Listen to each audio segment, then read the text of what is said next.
Bonjour à toutes et à tous et bienvenue dans ce webinaire de présentation du simulateur France Net Zéro, un webinaire qui s'inscrit dans le cadre de la concertation nationale sur la stratégie française pour l'énergie et le climat, Décarboner la France, votre voix compte. Je suis accompagné de l'équipe Projet Carbone 4 qui a travaillé sur ce simulateur, ainsi que de membres de la Direction générale de l'énergie et du climat avec moi qui parleront du contexte de la concertation. Le webinaire va durer 45 minutes. On vous invite très chaudement à poser des questions dans le menu qui est prévu à cet effet, donc qui s'appelle QR, normalement dans le menu Zoom. Donc, c'est des questions qu'on gardera en stock et qu'on se proposera de répondre vers la deuxième partie du webinaire.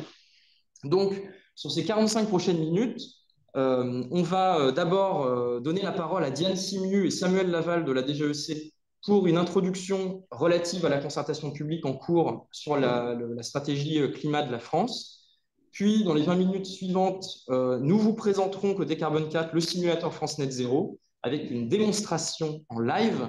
Et puis, on gardera 15 minutes pour vos questions auxquelles on va s'efforcer de répondre le mieux possible, on l'espère. Et bien sur ce, je donne la parole à Diane Simiu pour la première partie. Merci beaucoup César, et puis bonjour à tous et merci beaucoup pour votre participation à ce webinaire organisé par la Direction générale de l'énergie, du climat et Carbone 4 dans le cadre de la concertation sur la stratégie française pour l'énergie et le climat. Alors comme vous le savez, la France s'est fixé l'objectif d'atteindre la neutralité carbone à l'horizon 2050 et pour relever ce défi, on élabore depuis 2021 la troisième édition de deux documents majeurs de planification écologique. Le premier, c'est la stratégie nationale bas carbone, qui est la feuille de route de la France pour conduire sa politique de baisse des émissions de gaz à effet de serre à l'horizon 2050. Le deuxième, c'est la programmation pluriannuelle de l'énergie, qui est un outil de pilotage à un horizon plus court, à l'horizon de la prochaine décennie, pour piloter notre politique énergétique et nous placer sur la très bonne trajectoire pour atteindre la neutralité carbone.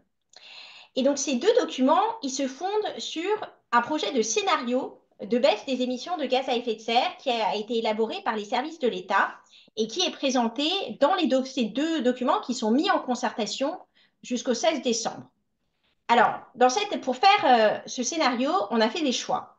On a fait des choix et on a proposé parmi tous les chemins possibles pour atteindre la neutralité carbone, on en choisi un. Ce n'est pas un exercice de prévision, c'est un exercice de planification, c'est-à-dire de choisir le scénario de référence, c'est-à-dire parmi tous les chemins possibles, celui qui nous semble le meilleur compte tenu des contraintes physiques. Contraintes physiques, c'est par exemple la disponibilité en biomasse, les contraintes sociales, les contraintes économiques, les contraintes environnementales. C'est le scénario qui nous semble le plus réaliste pour atteindre cet objectif ambitieux. Et donc sur cette base, on construit un scénario, qui modélise l'impact des hypothèses qui sont faites, des politiques, des mesures envisagées, quel impact ça a sur les trajectoires sectorielles d'émissions de gaz à effet de serre. Et tout à l'heure, mon collègue Samuel Laval va vous présenter comment on construit cette modélisation avec nos partenaires. Mais finalement, ce scénario, c'est un scénario parmi tous ceux qui sont possibles. Et ce qu'on souhaiterait faire aujourd'hui, c'est vous proposer finalement de construire votre propre stratégie nationale bas carbone. Vous dire, moi je pense que parmi les choix qui ont été faits, moi je ne ferai pas les mêmes. Je ferai moins d'aviation, je permettrai qu'il y ait je sais pas, plus de viande, moins d'efforts dans le bâtiment, plus d'efforts sur le transport. C'est vous qui décidez et vous pouvez tester votre propre scénario pour voir s'il boucle, s'il permet d'atteindre nos objectifs de planification écologique. Est-ce qu'ils permettent d'atteindre nos objectifs climatiques? Est-ce qu'ils bouclent d'un point de vue, de la biomasse, du point de vue de l'électricité, grâce à la plateforme France Net Zéro qui a été développée par Carbone 4. Et donc, les scénarios que vous allez construire, soit de manière individuelle, soit à l'occasion des ateliers collaboratifs qui vont être organisés, dont celui qui se tiendra à la Cité des Sciences le 10 décembre après-midi, Ils seront analysés. Nous, on va analyser tous ces scénarios et ça alimentera la version finale de la stratégie nationale bas carbone.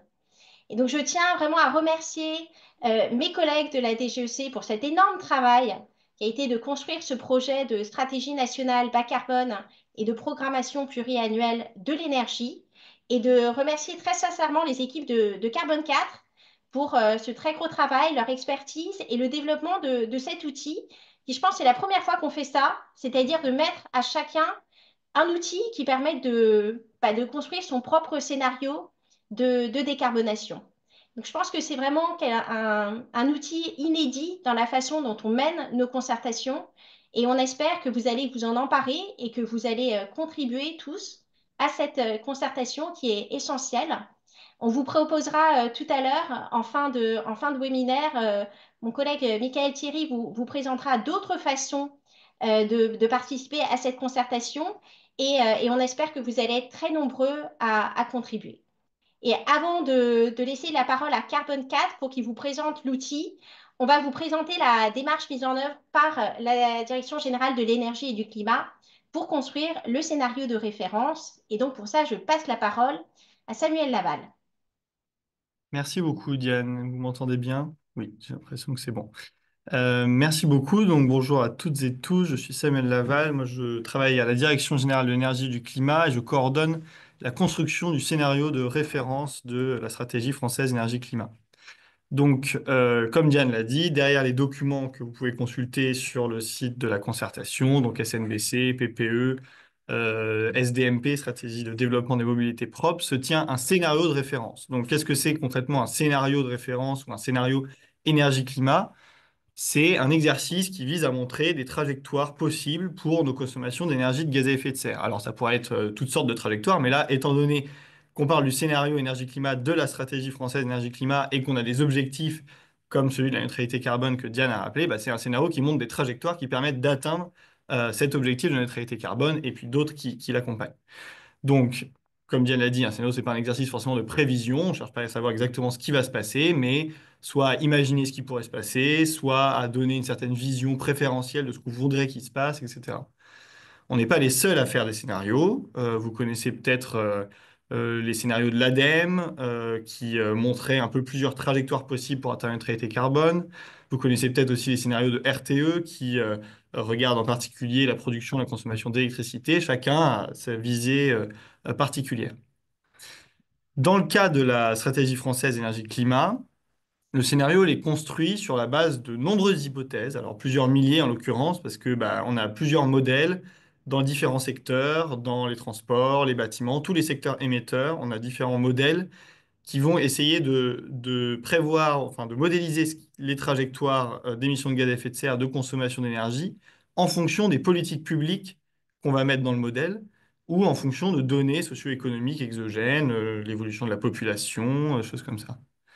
Donc, par exemple, dans les transports, on va modéliser, on va essayer d'anticiper les achats de voitures, combien il va y avoir de voitures électriques, combien va y avoir de voitures thermiques en fonction des réglementations. Vous connaissez sûrement la réglementation européenne qui impose d'avoir des véhicules, enfin, d'avoir uniquement des véhicules électriques dans les véhicules neufs à partir de 2035. On va anticiper combien de personnes vont prendre le train, combien de personnes vont convoiturer, etc. Et toutes ces hypothèses vont permettre derrière de dessiner des trajectoires d'émissions de gaz à effet de serre. Donc, toutes ces hypothèses, toutes ces politiques publiques qu'on va rentrer dans les modèles, on les détermine en partenariat avec déjà nos homologues dans d'autres ministères et puis avec de nombreuses parties prenantes dans le cadre de groupes de travail sectoriels et évidemment aussi dans le cadre de remontées qu'il peut y avoir comme celle sur cette concertation. Et ensuite, une fois qu'on a fait ça dans tous les modèles, dans tous les secteurs, on agrège toutes ces modélisations pour avoir les trajectoires globales. Et puis vous vérifiez que, par exemple, qu'on atteint la neutralité carbone. Donc, vous allez voir, hein, l'outil France Net Zéro vous permet de faire ça de manière simplifiée, ludique. On fait toute une série de choix dans 4 secteurs, là en l'occurrence, et puis on voit ce que ça donne sur les trajectoires énergie et puis GES. Et alors, juste avant de passer la parole aux intervenantes suivants, rappeler un peu les rôles du scénario de référence et du scénario de la SNBC. Alors, d'abord, s'assurer de l'atteinte de nos objectifs. On montre un chemin précis, secteur par secteur, année par année, qui permettent d'atteindre les objectifs, qui engagent l'État, hein, parce que l'État s'engage, c'est sa stratégie climat-énergie. Et puis, ça permet aussi d'informer, du coup, qu'est-ce que veut dire atteindre nos objectifs climatiques. Quand on montre un scénario, on montre, bah, voici ce que ça peut impliquer d'atteindre la neutralité carbone, de baisser nos émissions de gaz à effet de serre de 50% en 2030, etc. Ensuite, un scénario, ça sert à identifier les orientations de politique publique, les mesures supplémentaires nécessaires pour concrétiser les évolutions. C'est ce que je disais, dans les modèles, on va entrer des hypothèses sur les politiques publiques, sur des évolutions de certaines données. On va pouvoir voir aussi, pouvoir lier un peu l'évolution de notre trajectoire avec des politiques publiques.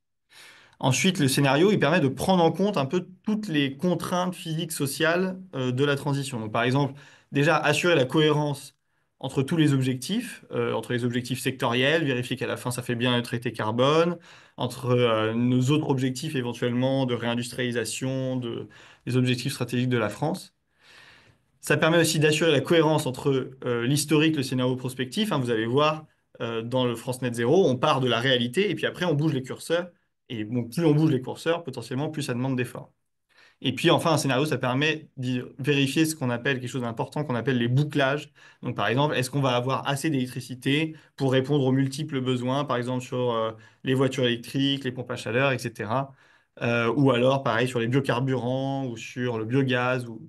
Donc vous allez voir, c'est aussi quelque chose que permet de voir France Net Zéro pour faire les hypothèses et vérifier derrière les bouclages.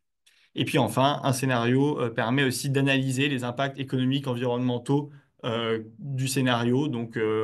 À partir de toutes les hypothèses, de tous les résultats du scénario, on peut essayer d'évaluer les impacts. Hein. Il n'y a pas de scénario sans impact, mais on peut essayer d'évaluer sur ce scénario-là quels seraient les impacts sociaux, économiques, environnementaux, etc. Voilà, j'espère que c'était clair et donc je passe maintenant la parole au suivant. Merci beaucoup Samuel pour cette présentation. On va prendre le relais côté équipe Carbone 4 pour vous présenter un peu plus en détail le simulateur France Net Zéro. Déjà, je vais démarrer par quelques petits éléments de contexte autour de ce projet. L'idée de ce simulateur, c'est vraiment de faire en sorte que vous puissiez proposer votre propre scénario de baisse des émissions de gaz à effet de serre de la France jusqu'en 2050. Donc vraiment, l'idée, c'est d'essayer de montrer les ordres de grandeur de la transition et les équilibres à trouver pour trouver finalement la trajectoire la plus cohérente possible, la plus robuste possible pour atteindre le zéro émission nette en 2050 sur le territoire français. C'est un projet qui nous a occupé sur toute l'année 2024 avec 3 financeurs, donc la Fondation européenne pour le climat, l'ADEME et le ministère de la Transition écologique, qu'on remercie. On s'est entouré d'un partenaire de design pour la partie user experience et design de la plateforme qui s'appelle The Design Crew. Et on a également bénéficié des très précieux conseils de 14 experts et expertes des enjeux de la transition au sens large en France au sein de notre comité d'orientation. Et c'était des personnes qui appartiennent à des organismes divers comme le SGPE, l'IDRI, le Réseau Action Climat ou encore qu'est-ce que je peux citer d'autre? Le SGPE, j'ai dit. Et ben, il y en a énormément. Et vous pourrez les voir dans le simulateur, dans la page à propos.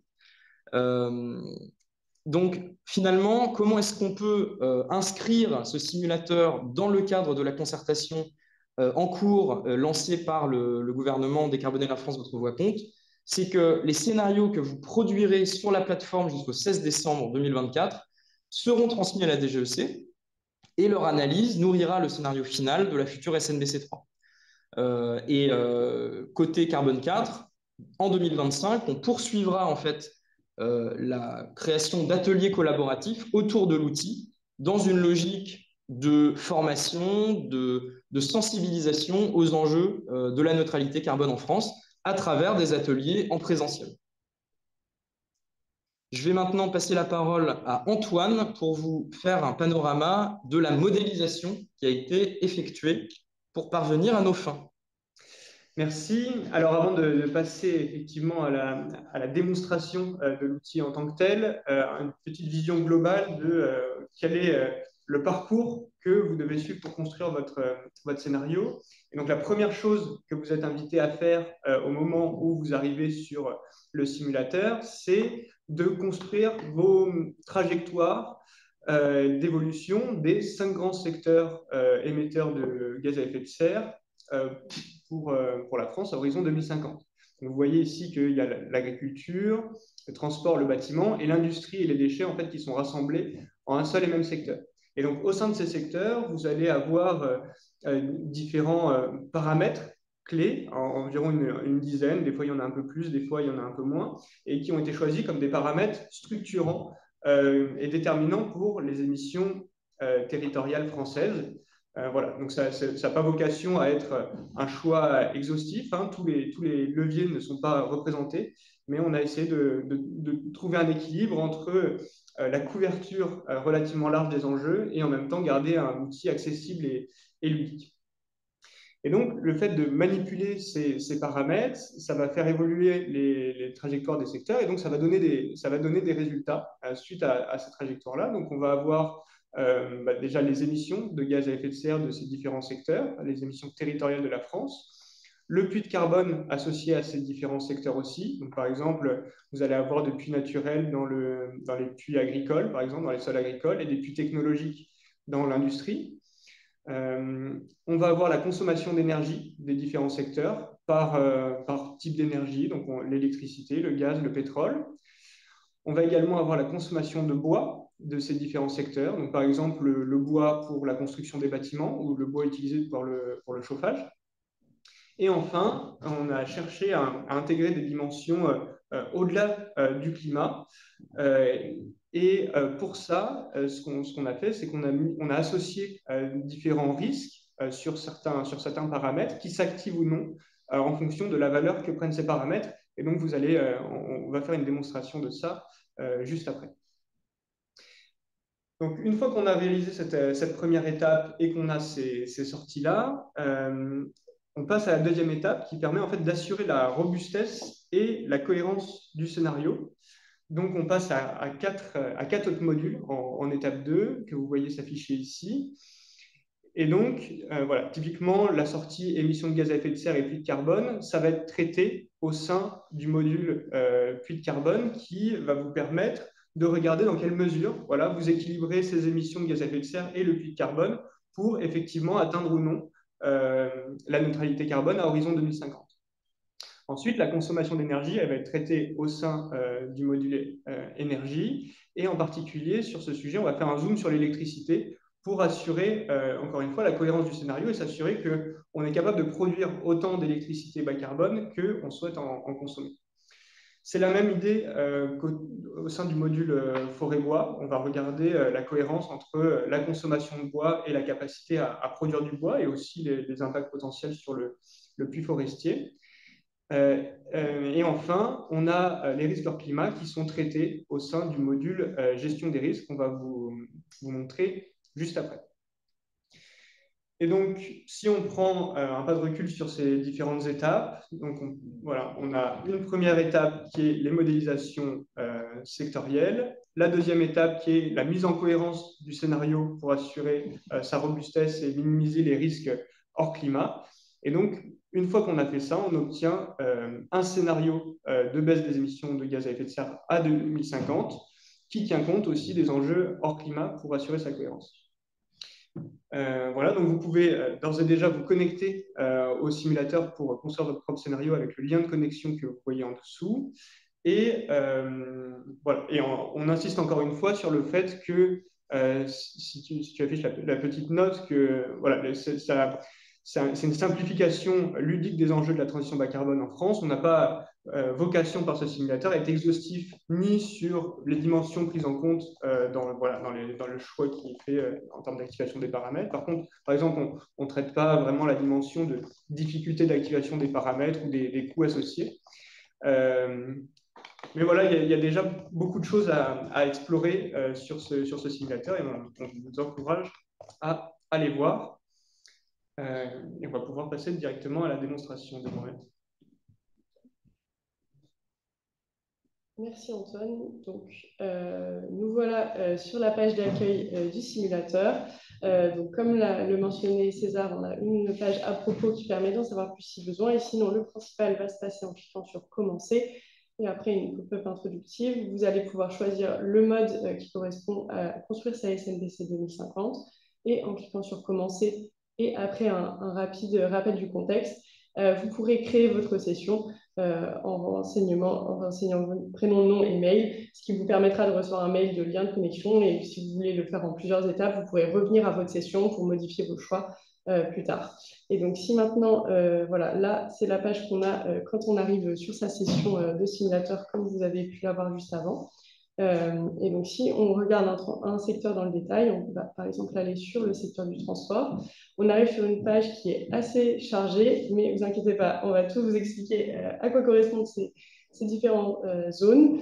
Donc, la première zone à gauche, ça va être l'ensemble des paramètres sur lesquels on peut jouer pour faire son scénario. Donc, c'est ici qu'on va pouvoir venir ajuster les différents curseurs et faire ses choix pour le scénario. Vous avez ensuite au milieu des graphiques qui parlent du secteur en question. Donc, vous allez toujours retrouver les émissions et la consommation d'énergie pour le secteur en question, donc ici pour le transport. Et ensuite, on va avoir aussi des graphiques plus spécifiques, par exemple avec le volume de transport ou le parc de véhicules. Alors, Vous ne voyez pas le simulateur, vous êtes encore sur les slides.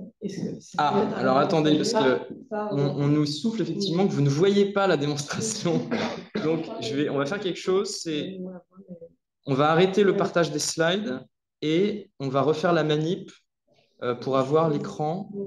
Est-ce qu'il y a besoin que je revienne en derrière pour montrer les étapes? Alors... Vous pouvez nous indiquer si c'est réglé maintenant.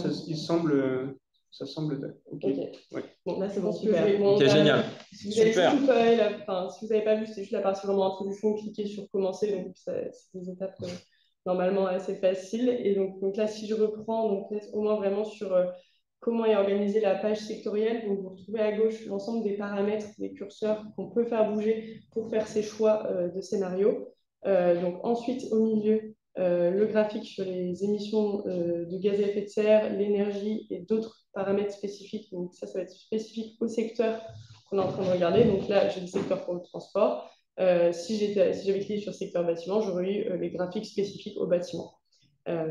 Et enfin, ici à droite, la partie sur les émissions globales françaises, donc avec les émissions nettes, donc émissions brutes moins les puits, et ici le détail qui permet de voir pour chaque secteur où il en est et les puits. Et donc à chaque fois, le secteur coloré, donc ici en orange par exemple, c'est le secteur sur lequel on est. Ça permet de le mettre en avant et de bien comprendre où est-ce qu'on est.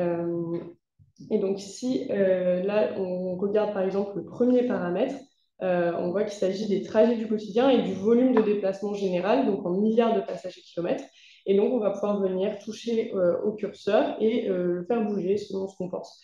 Et pour certains paramètres, on va des fois se poser des questions, se dire à quoi ça correspond exactement. Et donc là, on va toujours avoir une petite fiche I ici. Et quand on clique dessus, on a une pop-up qui s'ouvre et qui nous donne plus d'informations. Donc, par exemple, là, on comprend que c'est des trajets courte distance réalisés dans un rayon de 100 km, par exemple.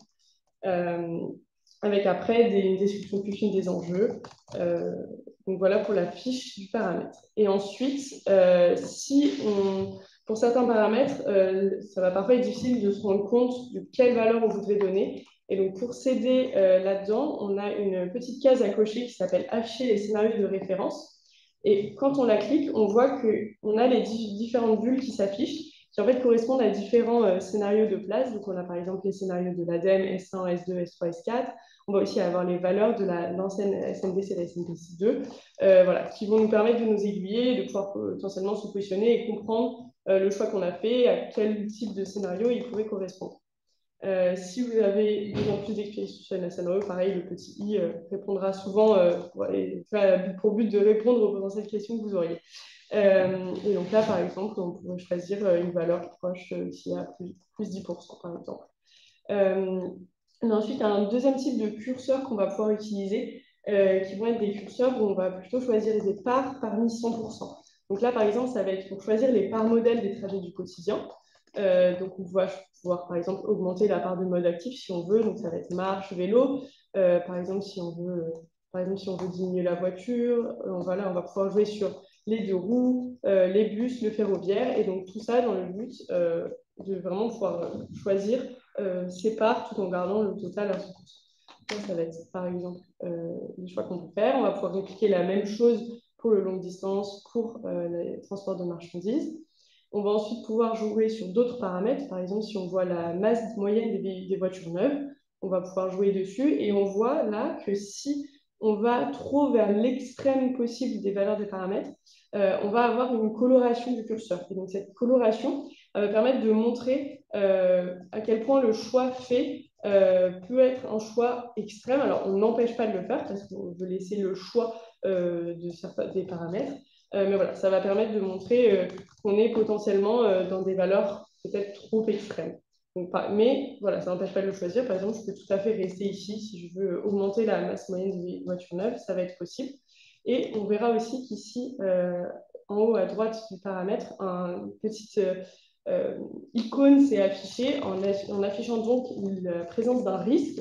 Donc là, par exemple, ça va être un risque sur l'utilisation des ressources, puisque des véhicules plus lourds nécessitent plus de ressources. Et donc, selon les paramètres, on aura des risques qui vont être déclenchés selon la valeur du paramètre. Donc, on va aussi pouvoir, par exemple, toucher au carburant, etc.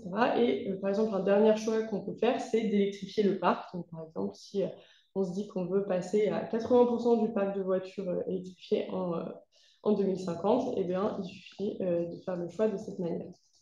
Voilà. Et donc, à chaque fois qu'on va faire des choix, ça va venir modifier donc les graphiques qu'on voit à droite. Et donc, on va voir en direct l'impact du choix d'un paramètre sur les émissions, par exemple, ou sur l'ensemble des autres onglets de graphique. Et on voit aussi en direct l'impact que ça a sur les émissions françaises au global. Donc, maintenant, je vais terminer parce qu'on va dire qu'on a fini la modélisation de ce secteur. Et là, comme les autres secteurs n'ont pas été traités, ils vont garder leurs paramètres par défaut pour la suite que va vous présenter Marie. Oui, merci à Pauline. Effectivement, une fois que cette première étape a été traitée, cette première étape, ça a vraiment une vision axée sur les émissions et le côté carbone. Comme on vous l'a dit, et comme ça a été répété depuis le début, il y a beaucoup d'autres contraintes à prendre en compte et beaucoup d'autres enjeux à prendre en compte dans cette trajectoire de décarbonation. Et donc, c'est tout le sujet de l'étape 2, c'est d'assurer qu'on propose un scénario de décarbonation équilibré et où on minimise les risques. Et là-dedans, c'est là aussi que vous pouvez aussi vraiment vous approprier le scénario. Vous avez déjà choisi des paramètres qui vont faire sens pour vous. Et dans cette deuxième étape, vous avez aussi assuré cet équilibre du scénario avec votre propre prisme et ce qui a du sens pour vous. On a un peu on a 4 pages ici. Donc, on a la page neutralité carbone, puisque c'est quand même ce dont on parle aussi. Et on a 3 pages différentes, donc 2 pages énergie et forêt-bois qui vont permettre de traiter un équilibre entre demande et production en termes de ressources, et une page gestion des risques qui est un petit peu à part et qu'on va présenter ensuite. Si on va sur la page énergie, vous voyez que la page est structurée de manière assez similaire à la page qu'elle vient de présenter à Pauline. Au milieu, on a vraiment cette question de l'équilibre demande ou production. Donc, on a 2 indicateurs. On a l'équilibre avec cette barre de pourcentage où on voit que finalement, on produit que 88% par rapport à la demande. Et en dessous, on peut avoir le détail d'où vient la demande en électricité et d'où vient la production. Du coup, en voyant ça, ça veut dire qu'en tant qu'utilisateur, on peut jouer sur ces 2 critères-là.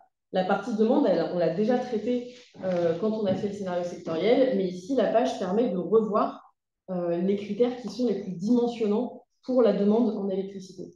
Donc, par exemple, Apolline, là, dans sa démonstration, elle a électrifié fortement le parc de véhicules. C'est un des critères dimensionnants de la demande en électricité, et donc ça va apparaître ici dans la page électricité.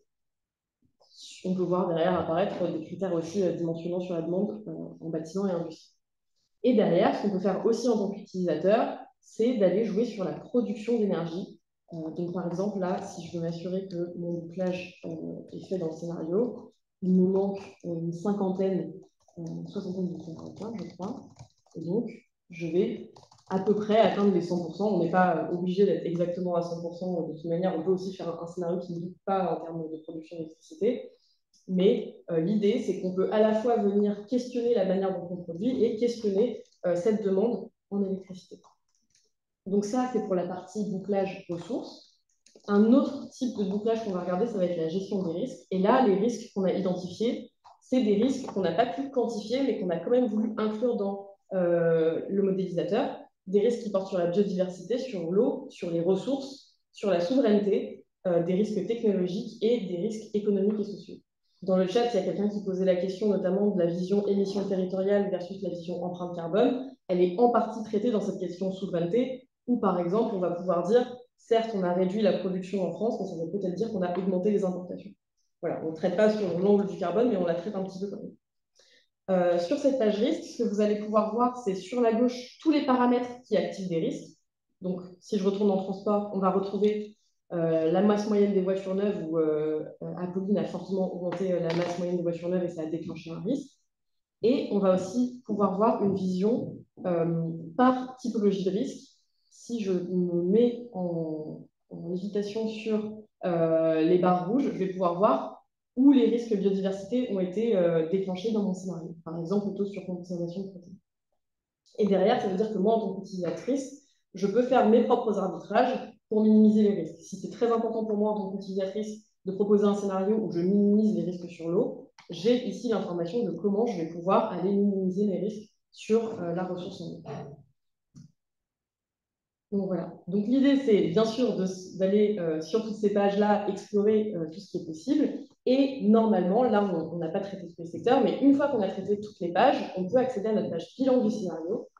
La page bilan du scénario ici permet de voir sur des grandes données est-ce qu'on a réussi à atteindre la neutralité carbone. Bon, là, en l'occurrence, Apolline a juste modifié 2 petits paramètres sur le secteur du transport, donc vous imaginez bien que ça ne suffit pas à atteindre la neutralité carbone. Mais on peut voir si on a bien réussi notre bouclage énergie. Donc là, j'avais augmenté la production d'énergie pour qu'on réussisse. Si on a réussi notre bouclage bois, combien de risques on a activé au passage. Et ensuite, vous avez tout un tas de graphiques sur les émissions, l'énergie et quelques graphiques sectoriels. Ce bilan-là, vous pouvez le télécharger pour vous et vous pouvez aussi, et on vous encourage à le faire dans le cadre de la concertation, l'envoyer à la DGEC via ce bouton-là ici. Voilà pour la présentation de l'outil. Maintenant, j'imagine qu'on passe à la partie questions. Exactement. Un grand merci, Marine et Apolline, pour la présentation du simulateur. Vous retrouvez la slide 11 que vous connaissiez que trop bien depuis jusqu'ici. Donc, on a eu pas mal de questions dans les questions-réponses. Donc, on va déjà commencer à y répondre. N'hésitez pas à en ajouter d'autres parce qu'on a une bonne dizaine de minutes devant nous. On peut peut-être démarrer par donc une question. Alors, je ne sais pas si côté Carbone 4, vous avez une question préférée parmi celles sur lesquelles qu'on a sous les yeux. Moi, il y en a une à laquelle j'ai répondu et que j'ai un peu jetée sans faire exprès, donc je suis désolée, c'était un petit bug. Il y avait une question sur les hypothèses qui étaient prises. Alors, de tête, on ne peut pas forcément répondre à toutes les hypothèses qui sont prises pour chacun des paramètres. Par contre, il est prévu que d'ici plutôt début 2025, le code passe en open source et donc ce sera un peu plus simple de voir derrière la machine. Voilà, là, c'est peut-être pas le moment pour répondre à chaque question technique sur chaque paramètre et puis on les a pas toutes en tête, mais on peut peut-être faire une question pour la DGEC. Donc, on avait notamment une question sur la fameuse journée du 10 décembre à la Cité des Sciences. Et puis, spectateur anonyme qui demandait est-ce que cet outil a pour objectif d'adapter les mesures et trajectoires prévues par la planification écologique? Alors, est-ce que côté DGEC, vous souhaitez répondre à cette question, à ces questions?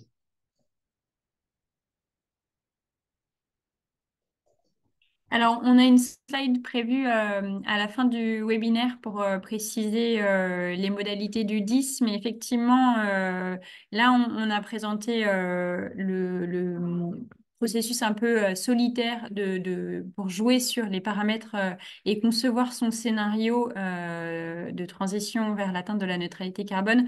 Il y a aussi des ateliers collaboratifs qui sont prévus dans le cadre de cette concertation qui serait organisée du coup par la DGC en collaboration avec Carbone 4.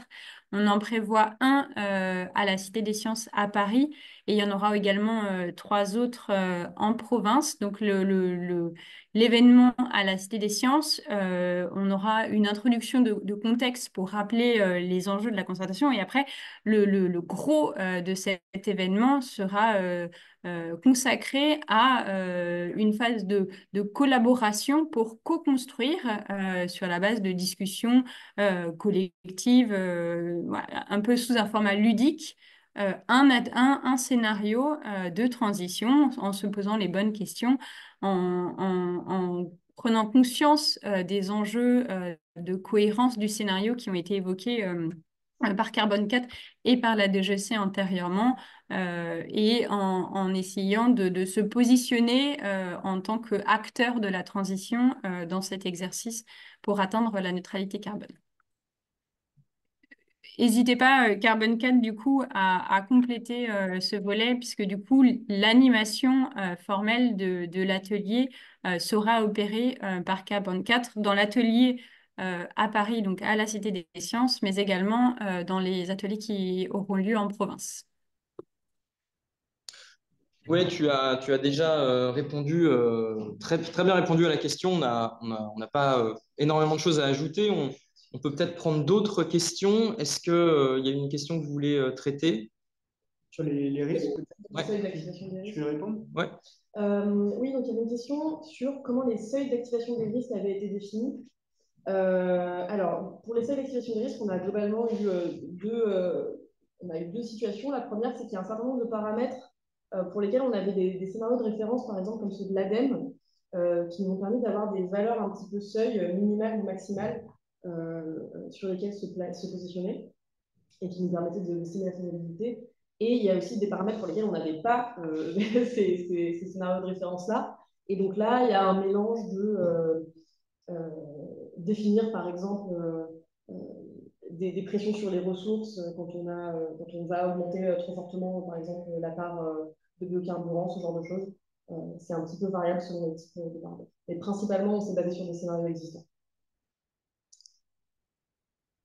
Alors peut-être que je vais prendre le relais avec deux questions qui sont un peu similaires. Spectateur anonyme qui nous demande quel sera le futur de l'outil après la concertation. Et une deuxième question qui est quel est le public cible finalement visé par cet outil? Alors moi, je vais faire une réponse vraiment en dehors de la concertation publique organisée par la DGEC pour vous dire qu'en fait, le public visé en première priorité par l'outil tel qu'on l'a pensé en tout cas, c'est un public de décideurs publics et de décideurs au sens large, plus ou moins directement liés au sujet de transition écologique en France, pour lesquels il était important en fait de mettre dans le radar les équilibres, la difficulté des équilibres à trouver pour la transition écologique et l'atteinte du net zéro. Et le futur de l'outil après la concertation, ce sera en fait un outil qui restera totalement en libre accès sur francenetzero.fr. On a prévu en 2025 de livrer le code du modèle en open source pour un maximum de transparence. Et puis, côté Carbone 4, on vise à proposer des ateliers de sensibilisation à des publics divers et variés autour de l'outil pour, dans un format entre 1 heure et 3 heures, essayer d'aborder les grandes questions relatives au net zéro de la France et les équilibres à trouver pour atteindre cet objectif climat ambitieux. Alors, on a le temps peut-être pour une dernière question avant de passer à la suite et fin. Il y a eu deux questions sur les leviers d'action, peut-être. Ouais. Antoine, je ne sais pas si tu veux répondre. Par exemple, la dernière qui a été posée. Le lien entre les dernières mesures et orientation du gouvernement et les émissions. La réponse étant non, on ne peut pas le faire, mais... Ah, je peux répondre. Est-ce que tu... Ouais, j'ai pas la question. Globalement, il y a eu plusieurs questions qui ont été posées sur la capacité de traduire directement des politiques publiques en impact sur les émissions. On ne peut pas avoir cette traduction directe. On s'était posé la question en début de projet sur, par exemple, en se disant il y a tant d'euros injectés dans la rénovation thermique du bâtiment, est-ce que ça permet de rénover tant de pourcents du parc? On n'a pas pu faire ce lien-là. Donc l'idée, c'était plus de passer par des paramètres. Vous verrez dans les fiches paramètres qu'il y a des cases levier d'action et un peu mise en œuvre qui sont pour l'instant grisées, mais l'idée, c'est d'alimenter ces pages paramètres pour aussi faire sentir quel type de mesures pourrait permettre de faire bouger ces paramètres dans le cadre de la transition.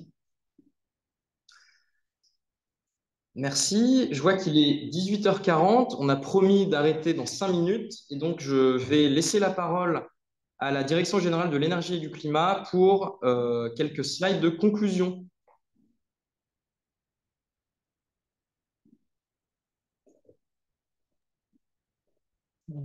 Alors, Merci beaucoup. Donc, bonsoir à tous. Miguel Thierry, le sous-directeur de l'action climatique, et je vais effectivement conclure cette présentation du simulateur pour construire sa SNBC. Encore une fois, je remercie vraiment les équipes de Carbone 4 pour le développement de cet outil qui est ludique et pédagogique et pour sa mise à disposition dans le cadre de cette concertation. Cet outil à l'avantage est assez complet. Il fournit des infos sur l'atteinte des objectifs, notamment la neutralité carbone, et il présente bien tous les risques du scénario que chacun proposera, les risques de non-bouclage, les risques pour la biodiversité, pour le puits de carbone, pour l'environnement. Et on compte vraiment bien utiliser l'ensemble de ces scénarios qui seront collectés. Il y en aura quand même, c'est quand même assez riche et assez profitable de pouvoir profiter de tous ces scénarios chiffrés. Ça constituera une bonne base de données très quantitative. Je pense que c'est assez rare d'avoir accès à ce genre d'informations pour élaborer le propre scénario de la SNBC. Vous avez vu que sur l'horizon 2050, il y a quand même beaucoup de choix possibles. On a quand même des leviers nombreux qui peuvent être activés. Donc, on aura vraiment une base statistique assez riche qu'on pourra exploiter. Nous tenions également à signaler qu'au-delà de la mise à disposition de ce simulateur pour le grand public pour construire ce scénario, la DGEC, en collaboration avec Carbone 4, va conduire des ateliers collaboratifs in situ avec le public pour construire son propre scénario et accompagner la construction du scénario. Donc, comme l'a dit ma collègue Alix, il y a 4 expériences interactives et collectives qui vont être organisées sur les territoires, en Île-de-France le 8 décembre, en Nouvelle-Aquitaine le 12, en Occitanie le 13 et en Auvergne-Rhône-Alpes, il me semble, le 16. Donc, tout ça et toutes les informations de calendrier sont sur le site de la concertation et je crois qu'elles s'affichent. Donc, l'inscription se fera sur le site, c'est bien sûr gratuit. Nous serons quand même limités à 100 places par séminaire. Et puis, nous organiserons comme ça ces 100 participants autour de 5 ateliers, chacun comportant 20 participants avec un accompagnement de Carbone 4 et de la DGEC. Je profite aussi de l'occasion de la conclusion pour rappeler les autres modalités de participation à cette concertation. Vous noterez qu'on a toujours cette question autour de la concertation très ouverte. Je vais la reciter. Produire de l'énergie, se loger, se déplacer, se nourrir, consommer. Comment réussir la transition énergétique et atteindre la neutralité carbone en 2050 ? Donc, on peut y faire des propositions sur la plateforme qu'on a ouverte pour répondre à cette question. On peut liker certaines propositions des autres. C'est assez dynamique et assez moderne comme manière de participer à cette concertation. Donc, on compte déjà des centaines de milliers de contributions et donc on attend aussi beaucoup plus de contributions et de participation. En complément aussi, sur le site de la concertation, on a mis à disposition un kit d'animation pour organiser des réunions d'initiatives locales. Chacun peut s'en saisir et organiser comme ça des propres réflexions, des propres débats autour de la concertation et avoir une vision partagée et collective. Donc, on a vraiment l'opportunité de décider de notre avenir au travers de cette concertation, l'avenir bas carbone. On parle ici d'une politique de transformation que nous discutons une fois tous les 5 ans lorsqu'on réactualise et qu'on renouvelle la stratégie nationale bas carbone. Donc, cette politique se conduit avec tous les Français, pour les Français et par eux-mêmes, grâce à cet esprit de concertation qui est très ouvert. Donc, ne pas hésiter à participer avec le simulateur, avec la plateforme de concertation à la question ouverte, et puis, bien sûr, avec aussi s'il y a des réunions locales qui s'organisent autour des kits de concertation. Donc, merci à tous et à toutes pour votre participation ce soir à ce webinaire. Merci beaucoup, Michael. Et je pense qu'effectivement, il est temps de rendre l'antenne. Donc, on remercie chaleureusement toutes les personnes qui ont participé à ce webinaire et qui ont posé les questions. Donc, une quarantaine de questions reçues. On a essayé d'y répondre au maximum par écrit ou à l'oral. Un grand merci à la Direction générale de l'énergie et du climat pour ce webinaire, pour plus généralement cette concertation, et puis d'avoir fait une place à notre outil France Net Zero dans le cadre de cette concertation publique qui s'annonce très intéressante. Et écoutez, bonne soirée à tout le monde et on se dit à bientôt. Au revoir. Au revoir. Au revoir.